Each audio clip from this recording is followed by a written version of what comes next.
Hello everyone, hope you're good. Much love. So thankful to everyone that came to the course, and it's really good, beautiful group of people that came together, and really strong first session that we had, and really look forward to what's gonna unfold there. And just tapping into all of that right now in the sun, and wanted to share, connect with you guys. It's been a little bit. People are welcome to still join. It's really we're just getting started, and I'm also going to be on Rise TV on the 4th. That'll be on my channel here. I'll be sharing that information here on YouTube and then on Facebook and Instagram, and then I'm going to be on Alpha Vedic on February 8th, and I'm going to interview him, Mike Winner, on the 7th February, right before he interviews me, or him and Barry Lando. So would love for you guys to check those out if you're feeling it. And yeah, just tripping out, having an amazing experience over here in Montana. Really powerful shifts are happening in my life on many levels, with my family, and just with my dreaming, and my dreaming with Rachel. Just incredible breakthroughs being out here in this land and going to different places nearby to just tap into different scenes and feelings. And Rachel's guided meditations have been really helpful for me. We just do them, just her and I, and we do a lot of the magical passes, and we just, we're just assigned to work together in such a unique way that it's really difficult and really incredible at the same time. It's like we've been hanging out for 30 years now. So it comes with a lot of challenges, but the breakthroughs on not running from those challenges end up being the most incredible thing.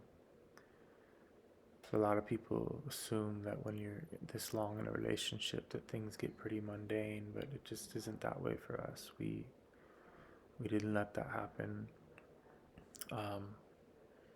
But it doesn't mean we don't have all kinds of tricky dynamics,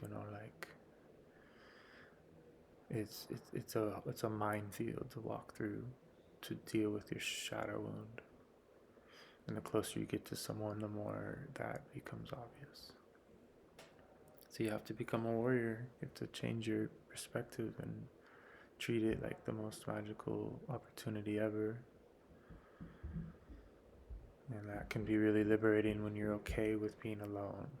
If you're clinging to somebody out of fear of aloneness, it's very difficult to have a strong relationship. I work with my clients on this that are just having challenges with sexual obsession. Like for men, it's really easy to become obsessed with sex, and it makes a lot of things not authentic in the relationship, because there's like an agenda to try and get what your needs are. And for a relationship to evolve, it requires that you face these concepts from a lot of different ways. And this is why shamans focus on pure affection, and they save their sexual energy for dreaming.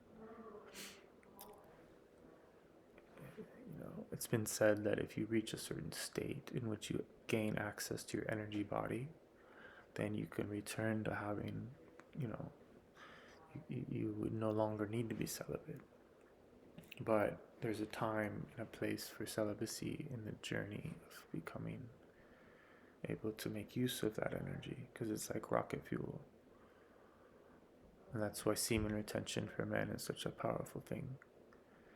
And to be dripping with pure affection all the time and be, in love with life and not focused on getting laid, frees up because see, the forces that run this realm, the shamans call the flyers, they focus on the genitals as a means to control humanity. It's pretty simple. So this is, as I've heard somebody say, slaying the dragon is when you no longer need sex. But that would also make it when sex would become even more incredible. It's because it's not needed, it becomes potentially a really evolutionary thing. But I think it's still a challenge for shamans to be in relationship because of the amount of time a relationship takes. And if you're practicing your gazing and you're recapitulating and you're practicing magical passes, if you're practicing your sweat lodge ceremonies and all the things that, or the dark room dreaming, or you're reading castaneda, or you're reading texts that you're guided to read. Fiction often has real truths in it. If your spirit will guide you to real powerful truths through fiction. So if you're following spirit's guidance, it's really, there's an opportunity to really make use of being alone. And so finding a relationship that can incorporate that aloneness could be the most perfect solution. So both parties would want to be able to, or want and desire their aloneness. And aloneness is all oneness. Once you're okay with being alone, you no longer feel separate. You feel connected to everything through the earth, just like a tree's roots are connected to all the other trees underground. The word ground has been tripping me out. Like, if you think about, we're on a ground. We're not flying through fucking space. We're grounded. Everything that we see above us is like part of this. In fact, you are the center if you really trip on it, because everything's perception. So everything is just related to you. This is your dream. And the more you become liberated in your dreaming, the more you fall in love with this realm and what's available to do here. That's why I really want in on this place. I'm not focused on trying to get out. I'm trying to figure out how to stay here as long as possible. And I hope other people realize how incredible of an opportunity this is. Even to the point that shamans say there is no such thing as reincarnating. That this is it. If we could live at least, and if we at least live that way, then we would realize we're going to die, and we would give ourselves permission to really do the things we truly want to do. That doesn't mean run away from the matrix necessarily. In some cases it might be, the benefits of being in the wilderness for long periods of time is significant. But there comes a point where it doesn't matter whether you're in the wilderness or in a big city. You're not separate from the Earth Mother. You're working with her. You see everything as a projection, and so it's like you have access to the forest even when it's not there. Or you can almost, like, your soul remembers what it used to be like long time ago, before there was buildings. So the land it's the spirit of the land is always available. And there's many different things that come with that, like being able to travel and follow signs and omens based on what's going on in the city is just as powerful as the way the birds or other things will reveal directions to you. And following signs for some people can be ridiculous, where they're just making shit up, and there has to be a certain feeling associated. It's a very unique, it's a relationship with spirit. And, in the traditions, you go and do things in order to have that relationship. You put yourself in situations where you can come in contact with intent, which is spirit. Many people talk about staying out in the wilderness alone for a period of time. As a warrior, there'll come a point where you panic and you'll feel that you need to leave. If you can, stay past that point, there's a breakthrough that will happen. And I lived in the woods. And I got to do things out there. I'd wake up in the middle of the night in Colorado in the mountains alone, and the moon would be so bright there was no way to sleep. It was just fully activating. The moon is so intense. If you can learn to work with moonlight as much as sunlight.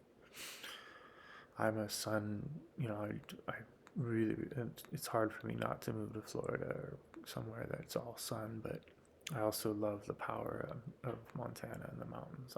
I'm going out in the middle of the night in the mountains in the snow by myself, and I'm having the whole place to myself, and it's just pure power.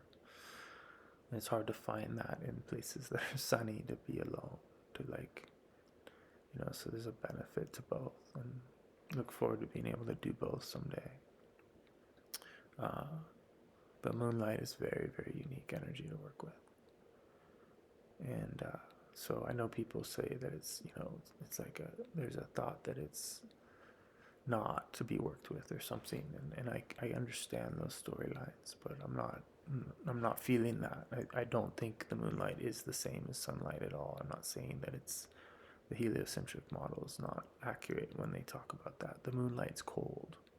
The sun is hot. Moonlight is this very unique energy, and I think it does affect women's cycles as well as the waters of the earth. So I think the oceans are affected. That doesn't mean that it's based off of gravity, as we were told, though.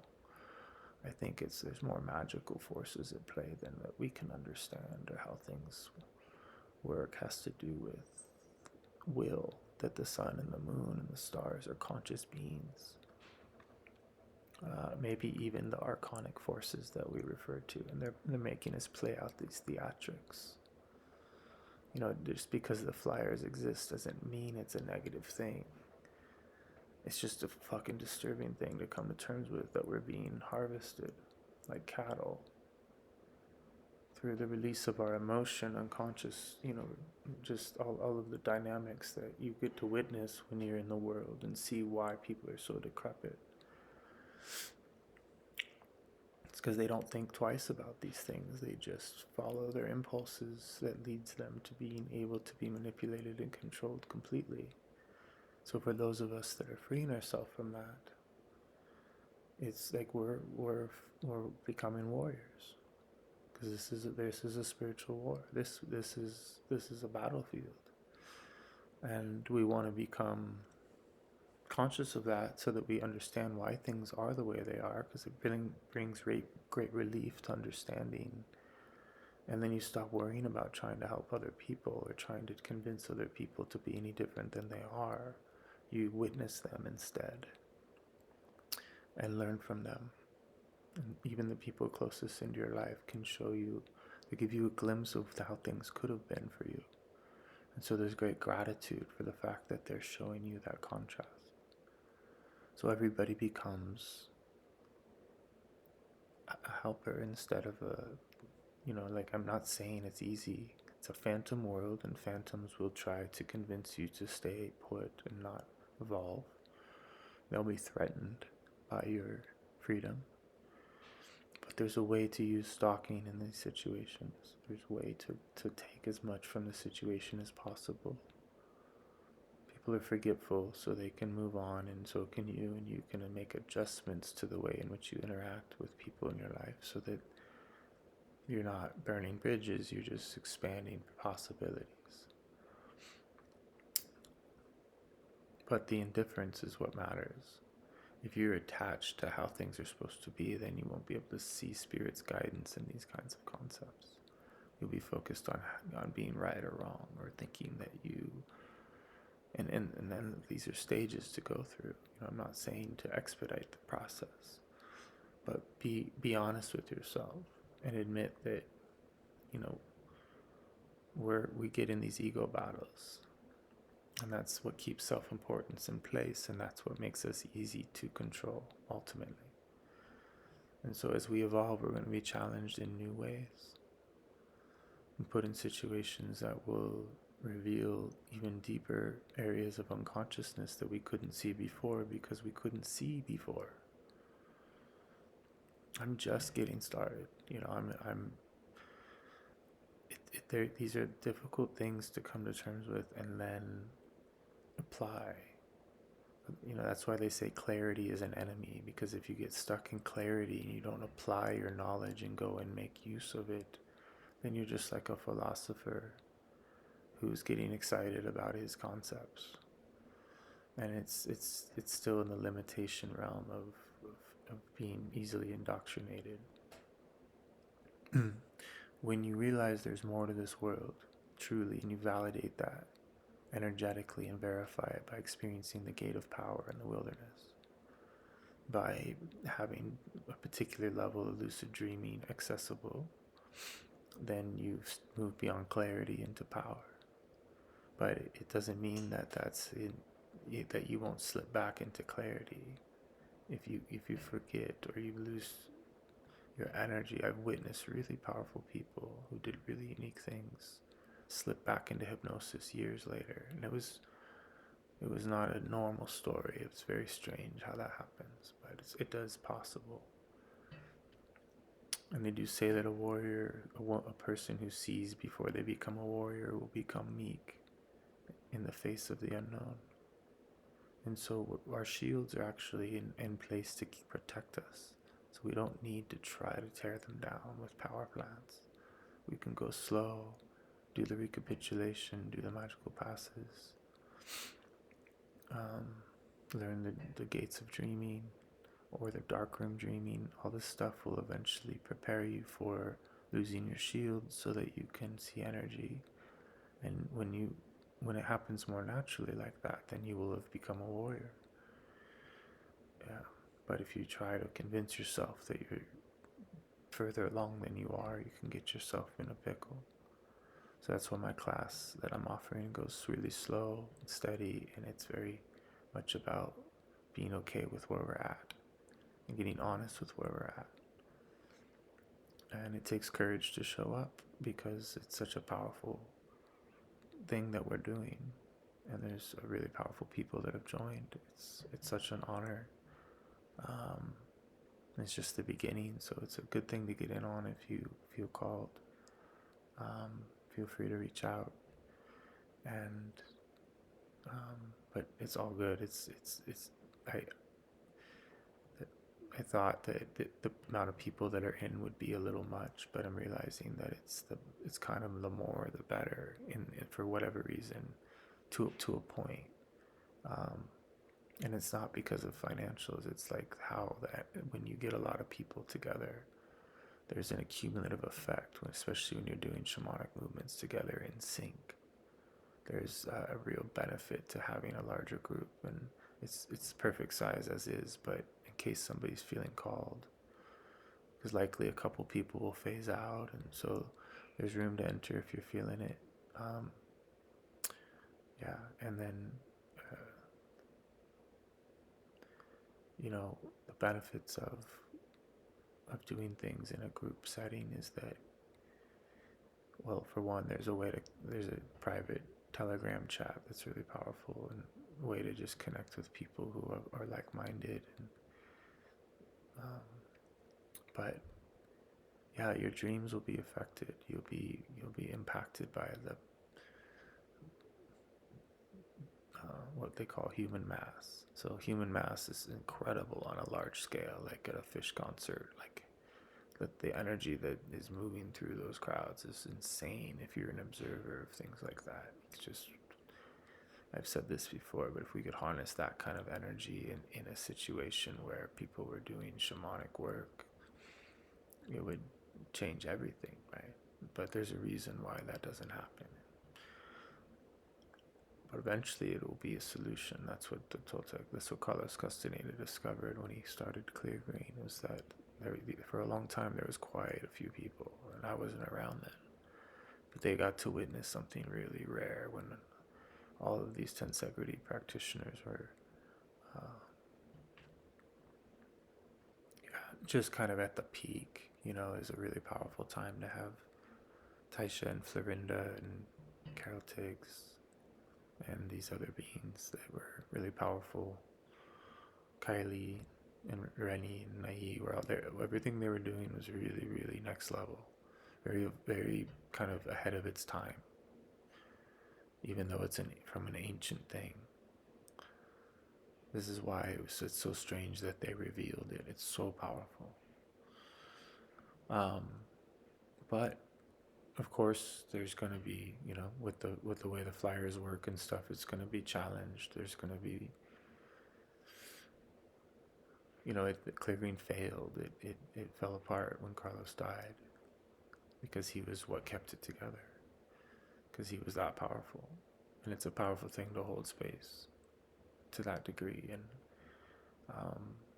they were at the beginning of the age of the internet, and so they just kind of got caught off guard, I think, as to how many people could get involved in like trying to disprove him or witch hunt him. I personally worked with an elder who was close with Carlos Castaneda, and as a young man, he met Juan Matus, and he was also associated with Rosa from the books, and Elena, who is Lagorda. It's ridiculous that people try to say that these people all came together and made up an elaborate story, but if you were to be around Taisha, Florinda, Carlos, Carol Tiggs, there's no way you could, if you were a conscious person, could even question the fact that these are magical people. They become really, really unique, and we are capable of doing the same, especially now because the veil is lifting. And it's quite confronting what the Toltecs say, and it's not something you could ever master, so it's a path of a lifetime to get involved in. And I'm not necessarily using it to become a shaman. I'm using it to understand and free myself from the limitations of